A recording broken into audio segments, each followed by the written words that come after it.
This industry is so tough, especially when you feel like things are falling apart or you're not going to be able to tell the stories that you want to tell.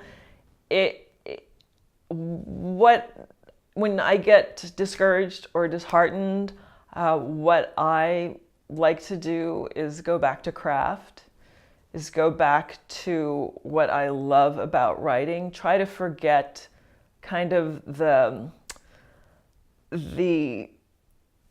stress that comes along with actually being in production on something, and remember what it was like when you were just telling stories because you wanted to tell a story, when you're writing for yourself, and to really get back to that place where, for me, it's always about, and it's still a continual struggle for this, but being able to translate what I hear and see in my head onto the page, being able to convey with words what's going on in my head, the visions that I see in my head or the characters that I see in my head, and just getting back to that becomes a motivator for me, because then I guess for me it's putting myself back into a learning position where I put myself back into the space where I'm learning how to do something, and it doesn't feel like I'm trying to get a project made or the kind of business aspects that can really be soul crushing at times. It's like getting back to the reason that I did this. And I remember, in my kind of journey of like biking across country and figuring out what I wanted to do, once I landed on the idea that I wanted to be a writer and started to deal with the fear of what that meant, and the difficulty of like, I've never been a writer. How do I become a writer? How do I even approach this? I remember distinctly having the conversation with myself of, you may never make a living doing this. You might suck at it. You may spend the rest of your life trying to figure out how to do this, but isn't that better than doing a job that you hate?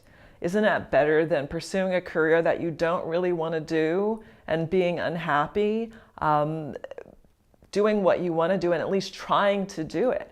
So I got to a point where it's like, you have to resign yourself to the idea that you may only ever be writing for yourself. And can you live with that?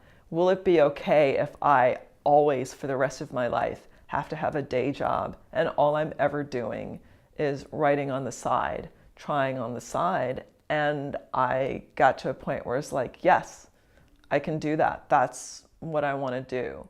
And so once I resigned myself to that kind of worst case scenario, I was able to just write, like get a day job and write, get a day job and try it, just try to write. And so I remember that when I'm watching what's happening in the industry and seeing peers or even assistants of mine get shows on the air or surpass me or get things that you see friends getting stuff and you're like, I'm so happy for you and I'm so jealous. Why don't I have that? Like, why aren't I getting what I want?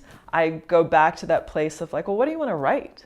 Write whatever you want. Like, all I need to do my job is a computer, not even a pad and a pen, and I can write anywhere. I can create from nothing. I don't need anyone to pay me to do that. I don't need anyone to hire me to do that. I can do that.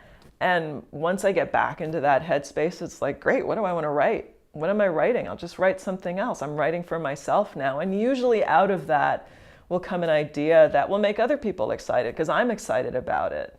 And that's kind of how I get myself out of writer's block or, the depression of like career not going the way you want. I also remember the novelist Russell Banks had the best quote that I'm paraphrasing, but that the way your career is going has nothing to do with how you're writing. So don't worry about your career, worry about how you're writing. And that's what I try to always go back to.